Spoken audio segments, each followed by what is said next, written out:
Ryan Miller, the CEO of Summit National Bank, had come a long way from his early days working as a part-time teller.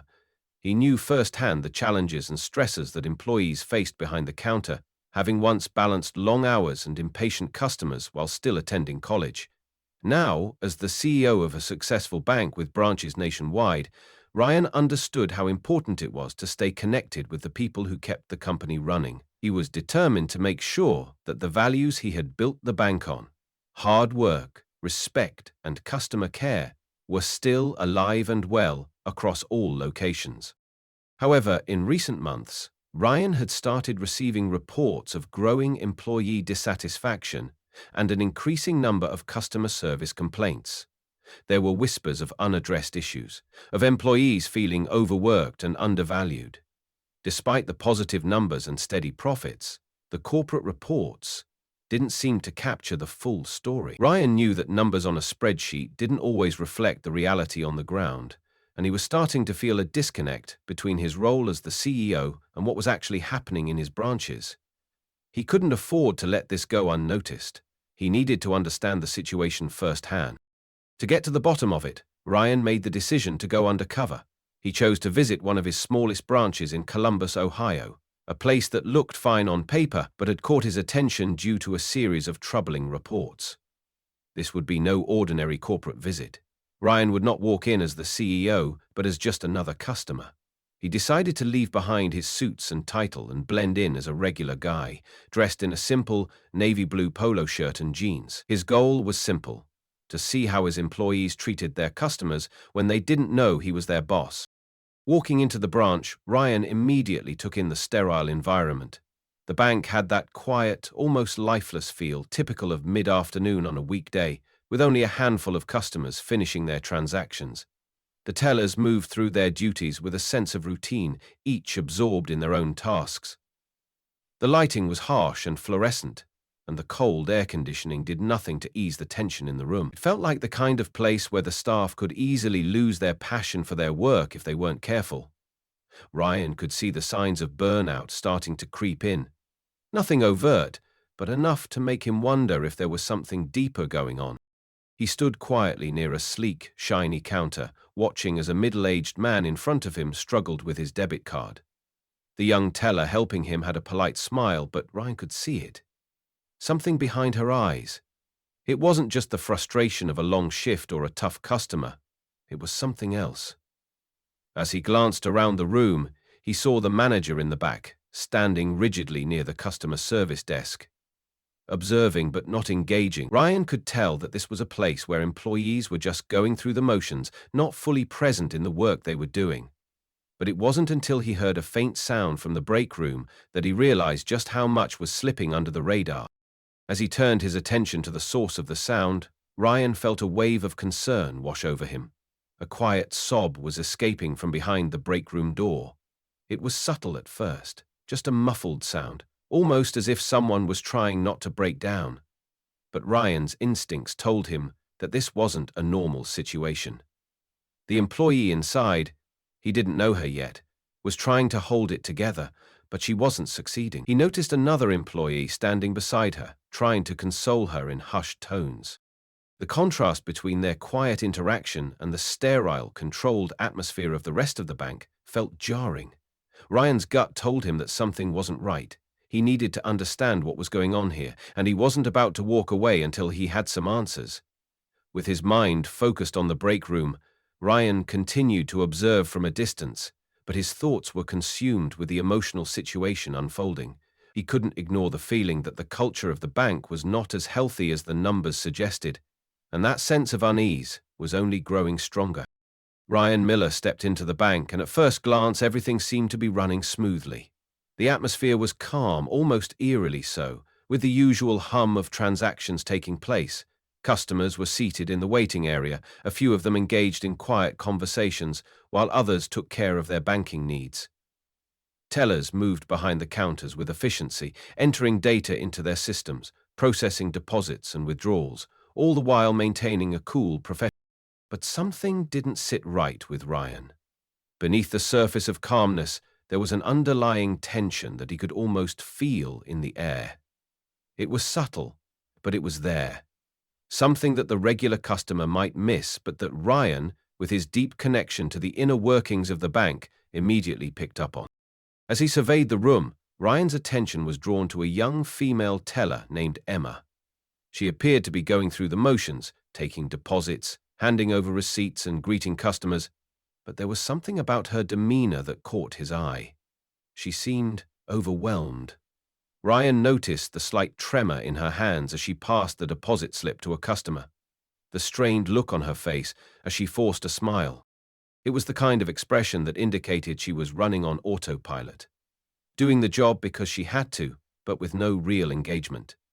Her movements were efficient, but lacked the warmth that Ryan knew was essential to good customer service. It was clear to him that something was weighing on her, and it wasn't just the routine pressure of a busy day at work. There was something deeper, something that didn't feel right. The more Ryan observed, the more the atmosphere in the bank seemed out of place.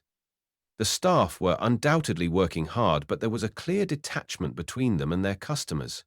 It wasn't the friendly, welcoming energy he wanted to see in his employees. Instead, it was almost as if the employees were putting in the minimum effort, serving customers out of obligation rather than genuine care. This behavior wasn't limited to just Emma. It was apparent in the way the other tellers interacted with customers as well. Their eyes were focused on their screens, their expressions neutral, and their movements mechanical. It felt like a place where employees were simply punching in and out, without any real sense of connection to the work they were doing. As Ryan stood near the counter, watching the staff, his eyes landed on Mr. Thompson, the branch manager. Mr. Thompson was stationed near the back of the bank, his eyes scanning the room with sharp intensity. Unlike the staff, who were absorbed in their tasks, Mr. Thompson seemed to be watching everyone's moves with a kind of scrutinizing gaze. He wasn't just overseeing the operations, it felt as though he was controlling them, monitoring every action, every interaction. His eyes flicked from one employee to another, constantly assessing, never letting his gaze linger for too long on any one person. It was a level of observation that felt uncomfortable, almost oppressive. Ryan's instincts told him that this wasn't just about ensuring the branch ran smoothly, it was about control.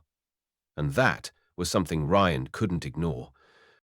The more Ryan thought about it, the more the situation seemed to mirror the discomfort he had picked up on earlier. The tension wasn't just in the air, it was embedded in the way the staff were behaving. They weren't free to engage fully with customers or even each other. It was as if they were being watched at every turn, unable to relax or connect with their work. And it was all happening under the watchful eye of Mr. Thompson, whose every move seemed designed to keep the employees in line. This wasn't the kind of leadership Ryan had built his company on, and it left him with a sinking feeling in his stomach. Something was wrong here, and it wasn't just a minor issue. It was a systemic problem that had permeated the entire branch. Ryan's mind was racing, but he knew he couldn't jump to conclusions just yet. There were too many pieces of the puzzle that were still unclear. He needed to dig deeper, observe more closely. But one thing was becoming clear to him. The employees weren't just disengaged out of apathy or bad attitudes.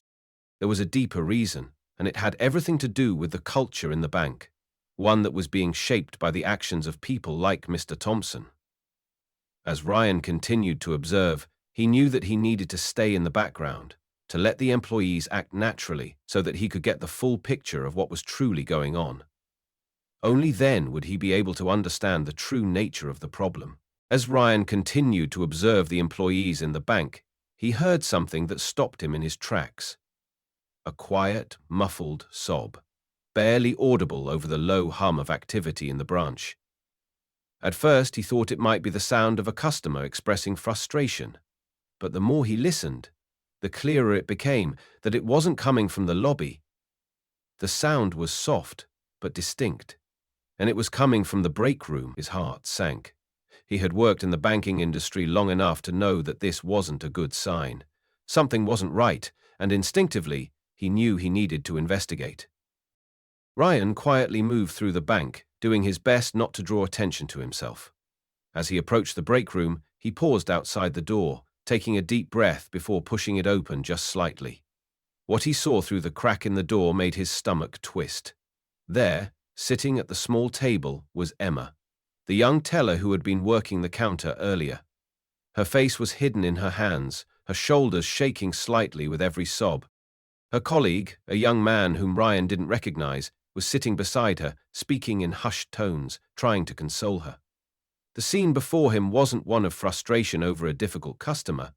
It was something much more personal and far more troubling. Emma wasn't just upset, she was in distress, and it was clear that something had been weighing on her for a long time. Ryan remained just outside the break room, listening closely to the conversation. He could hear the young man speaking softly, trying to comfort Emma, but his words were barely perceptible. Ryan inched closer, straining to catch the fragments of the exchange. Emma's voice, when she spoke, was barely a whisper, but it was filled with pain. "I can't keep doing this," she said, her voice trembling. "I'm not sure how much longer I can take it." Ryan's heart sank further as he heard the defeated tone in her voice. It wasn't just the stress of a difficult day at work. It was something much deeper. She wasn't talking about a single incident. She was talking about a longer-term struggle, one that had clearly taken a toll on her well-being. The young man beside Emma spoke again, urging her to speak up, to do something about the situation, but Emma's response only deepened Ryan's concern. "What choice do I have?" she replied, her voice barely audible. "I can't leave. I need this job, and if I don't do what he says, I'm gone." Ryan could feel the weight of her words settle over him like a cloud. The situation was more complicated than he had realized. This wasn't a case of employee frustration over a few bad customers or a long shift. It was a case of someone feeling trapped, someone who had lost all sense of control over their situation. Emma didn't just feel overworked or stressed. She felt powerless, and worse, she believed that speaking out or standing up for herself would cost her the job she needed to survive. As Ryan continued to listen, he began to piece together what was happening. Emma's distress wasn't about a difficult customer. It wasn't even just about the normal pressures of the job. This was a deeper issue, one that was tied to the toxic culture within the bank.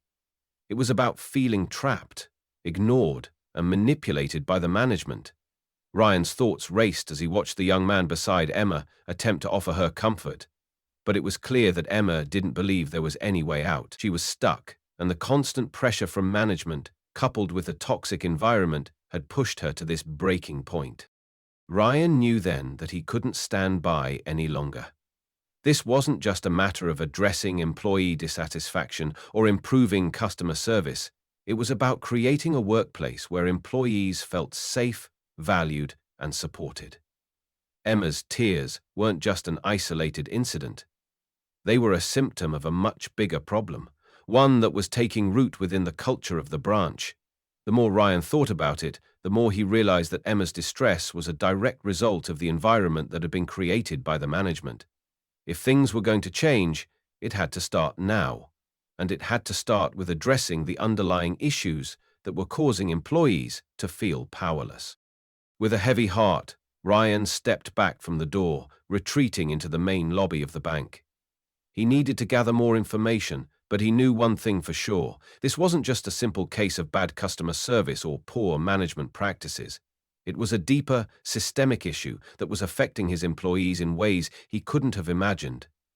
The atmosphere in the bank needed to change, and Ryan was determined to be the catalyst for that change. As he walked away from the break room, his mind was already racing with plans to confront the problems he had just witnessed and take action to ensure that no employee would ever feel the way Emma felt again. Ryan continued to stand quietly in the corner, pretending to be another customer, while his eyes were focused on Emma. He could see her visibly tense up when Mr. Thompson, the branch manager, walked toward her. The atmosphere around them shifted in an instant. Emma's usual composure, though strained, was replaced with a stiff nervousness as Mr. Thompson approached her station. He spoke to her in a tone that was curt, but not in the way one would expect from a manager providing constructive guidance. Instead, it was domineering and laced with an undertone of condescension, as if he were talking down to her, treating her as though she were beneath him. Ryan's stomach churned as he watched Emma's eyes lower, her body language completely closed off. Mr. Thompson stood over her, his posture rigid and commanding, and Ryan noticed the way Emma's fingers trembled as she typed on the keyboard, clearly trying to avoid making eye contact. He didn't need to hear the words exchanged to understand the dynamics at play here. Emma was being controlled. Ryan watched as Mr. Thompson's hand reached out to adjust her screen, as though she weren't capable of doing it herself. The unnecessary oversight, combined with Emma's submissive response, painted a picture of a toxic, manipulative relationship between them.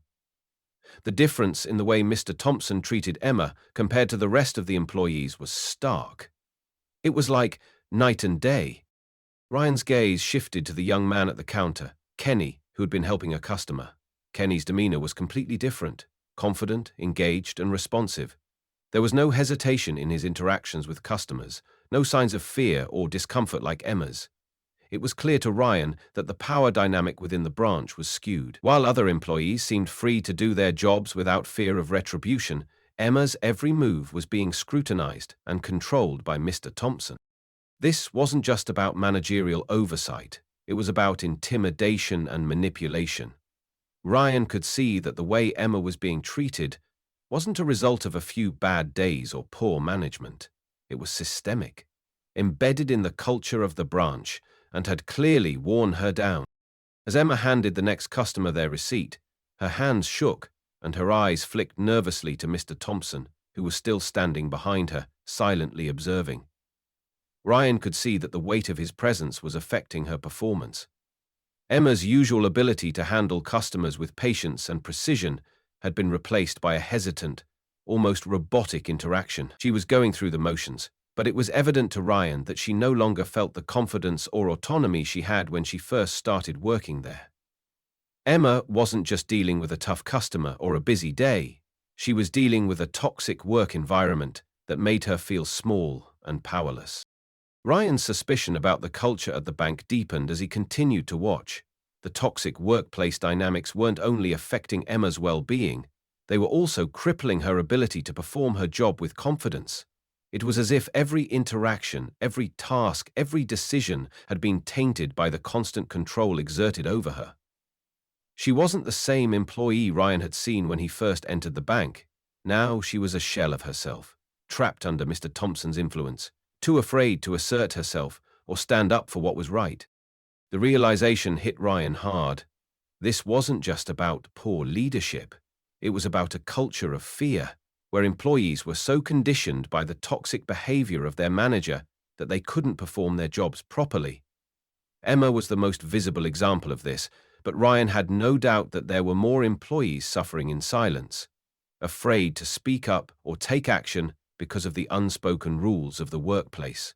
Ryan knew he had to act. He couldn't allow this kind of environment to continue under his watch.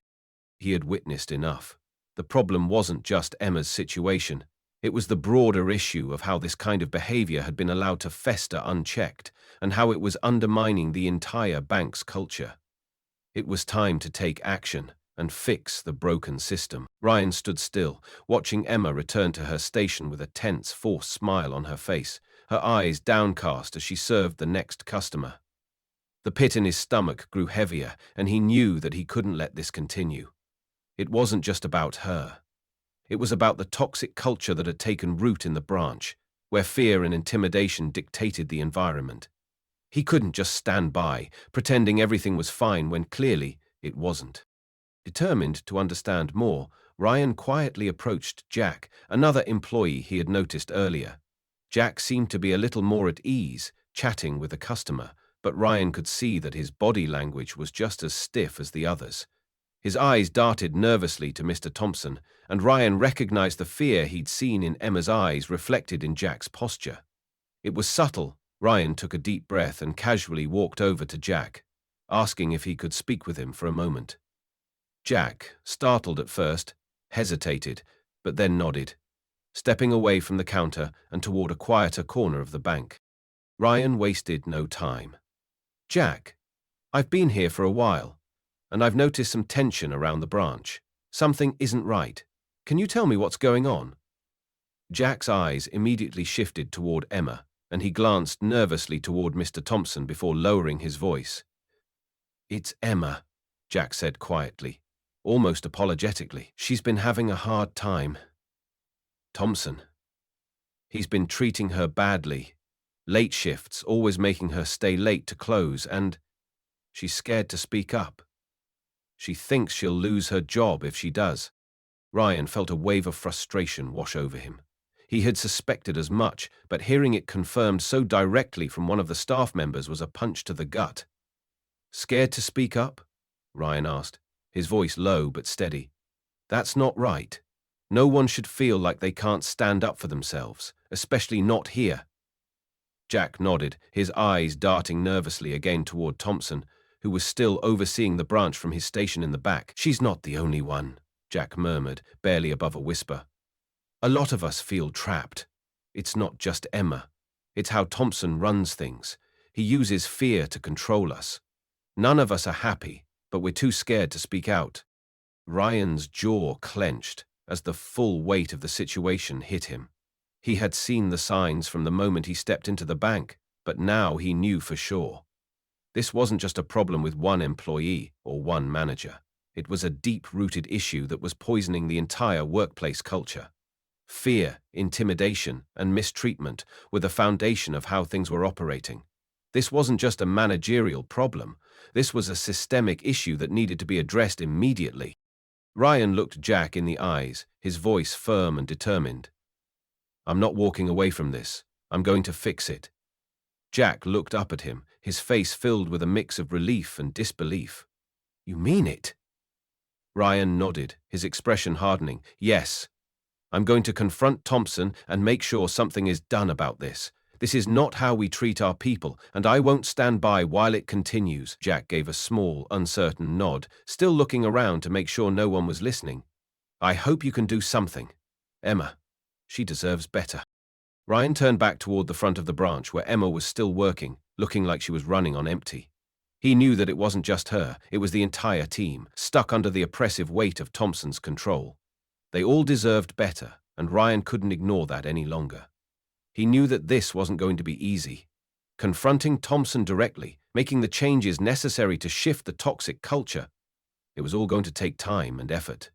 But Ryan had never backed down from a challenge before, and this was no different. Ryan took a slow, steadying breath, looking at the bank's employees, who were all unaware of the storm that was about to hit. It's time to make a move, he thought, his mind set on the task ahead. He wouldn't let this go. He couldn't. This was his company, and more importantly, it was his responsibility to ensure that every employee, like Emma and Jack, was treated with the respect they deserved. He wasn't just going to observe from the sidelines any longer. He was going to take action. With a clear sense of purpose, Ryan turned toward Mr. Thompson's office. The confrontation was coming, and it was going to be one that would shake the very foundation of the branch. Ryan was ready, and he knew this was just the beginning. He couldn't let another day go by knowing that his employees were suffering in silence. Ryan walked slowly toward Mr. Thompson's office, his footsteps echoing in the quiet of the bank. His mind raced, but his focus was clear. Today would be the day that everything changed. As he approached the door, he could feel the weight of the confrontation ahead. It wasn't just about Emma anymore. It was about the entire culture of the branch, the fear and intimidation that had taken root, and the abuse of power by a manager who had allowed this environment to flourish. Ryan knew what he had to do, and he wasn't going to back down. When he reached the office, Ryan knocked once and entered without waiting for a response. Thompson was seated at his desk, looking through some files, his stern expression never faltering. The sight of him only fueled Ryan's resolve. He closed the door behind him, walked into the room, and stood across from Thompson's desk. The tension was palpable. Thompson looked up, his eyes narrowing when he saw Ryan's serious demeanor. Mr. Thompson, Ryan began, his voice steady but filled with authority, I need to speak with you about something very serious. Thompson, clearly surprised by the sudden intensity in Ryan's tone, sat back in his chair, adjusting his posture to appear more commanding. Of course, Mr. Lawson, Thompson replied, his voice dripping with an air of smug confidence. What can I do for you? Ryan didn't waste time with pleasantries. He went straight to the point.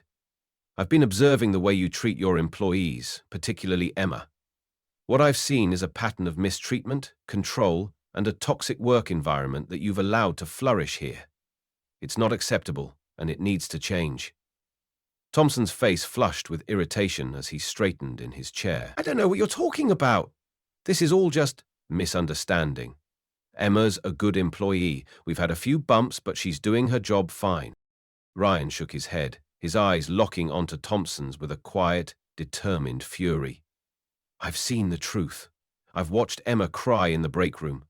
I've heard her talk about the pressure you've put on her, the late shifts, and the fear she's been living under. It's clear that this isn't an isolated incident. There are others here who feel trapped, who are too scared to speak up. But I won't let that continue. Thompson's jaw tightened, but he remained silent, trying to maintain control of the situation. He leaned forward slightly, his tone defensive. You're mistaken. There's no issue with the way things are run here. We're a team, and I make sure everything is in order. Ryan remained calm but firm. He reached into his pocket and pulled out his phone. I'm not mistaken. I've gathered evidence. I've spoken to other employees. I've seen the fear in their eyes. And I've heard their stories. I know what's been happening, and I won't let it slide. He tapped his phone, pulling up the recordings of Jasmine's conversation, the quiet whispers between employees, and Emma's voice, tinged with fear. This isn't just about one employee. It's about the environment you've fostered here, and it's time for change. Thompson's face turned pale as he realized the gravity of the situation. He opened his mouth to speak, but Ryan cut him off. And there's one more thing you need to know, Ryan said, his voice dropping into a low, calm register. I'm the CEO of Summit National Bank. I've been visiting branches undercover to see what's really going on. I've seen the reports, I've heard the complaints, and now I'm here to do something about it. The words landed with the force of a sledgehammer. Thompson's eyes widened in shock, and for the first time, he seemed truly unsure of himself. The realization hit the other employees who had gathered around the bank floor as they overheard the conversation. They froze, staring at Ryan in disbelief. The atmosphere in the room shifted instantly from tension to confusion, and then to something closer to fear, as the employees realized who Ryan truly was.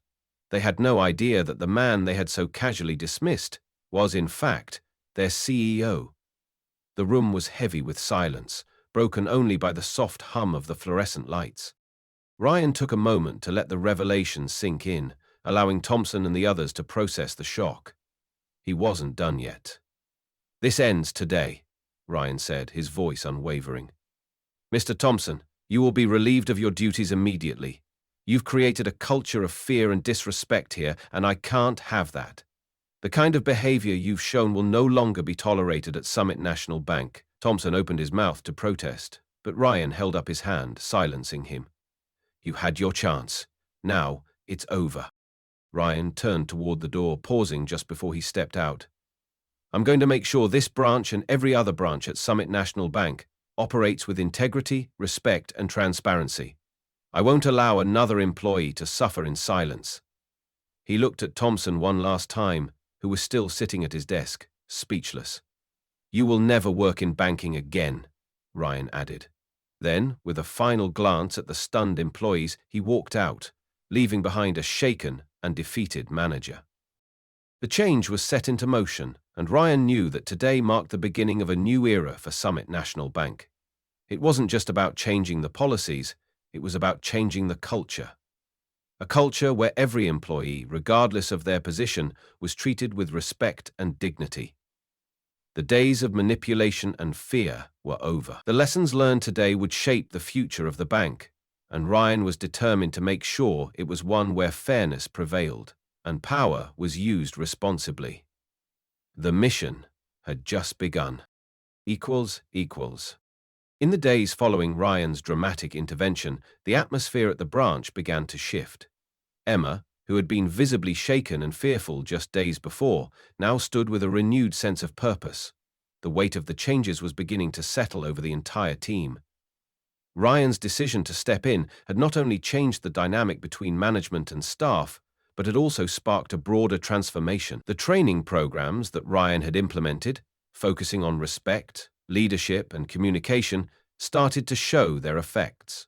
Employees who had once been on edge, afraid to speak up or make a mistake, now seemed more confident. They felt that their voices were being heard and their concerns were being taken seriously. Ryan watched the changes unfold with a quiet sense of pride. He had seen the damage that could be caused by a toxic culture, and he was determined to make sure that no employee at Summit National Bank ever felt threatened or trapped again.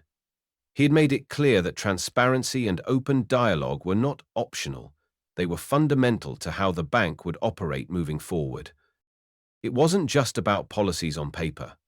It was about creating a space where employees could share their experiences without fear of retaliation or judgment. For Ryan, this wasn't just a managerial shift. It was a moral imperative.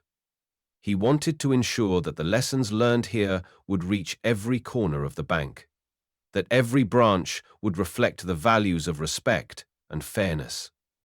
Emma, in particular, began to take the first steps toward a healthier work environment. Under her new leadership, she made it a point to check in with her colleagues regularly, fostering a culture of openness and support. It was a slow process, but with each passing day, the branch felt less like a place where employees were walking on eggshells, and more like a community where they were encouraged to grow and thrive. Ryan watched from a distance, offering support but allowing Emma and the other staff to take the reins in rebuilding what had been lost. The strength of the team now lay in their unity and willingness to confront the issues that had once seemed insurmountable. As the weeks went by, Ryan continued to visit the branch undercover, ensuring that the changes he had implemented were truly taking root. He observed the staff interactions, paying close attention to how they treated each other and their customers. It was evident that the tension had lifted.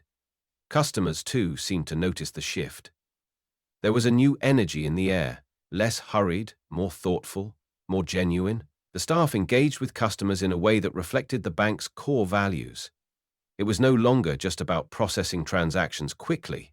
It was about building relationships, offering real service, and showing respect for the people who walked through the doors.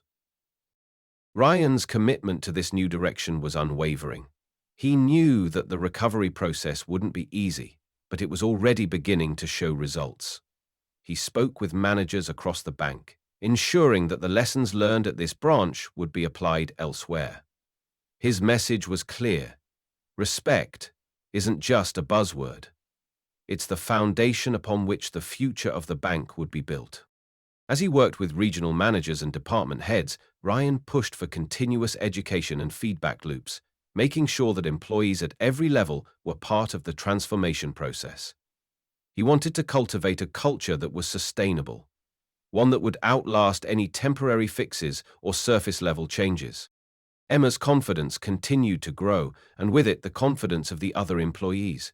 As they worked together, they began to realize that the shift in management wasn't just a top-down mandate, it was a collective effort.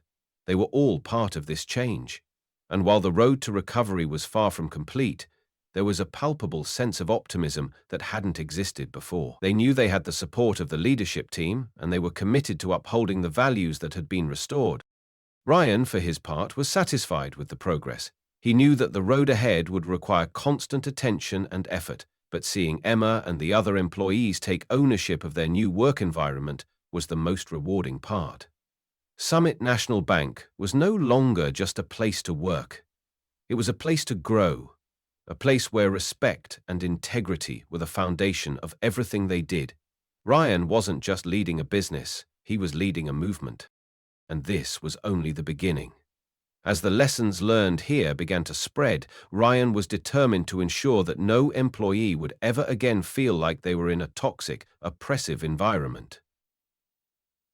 The new direction had only just begun, and the best was yet to come.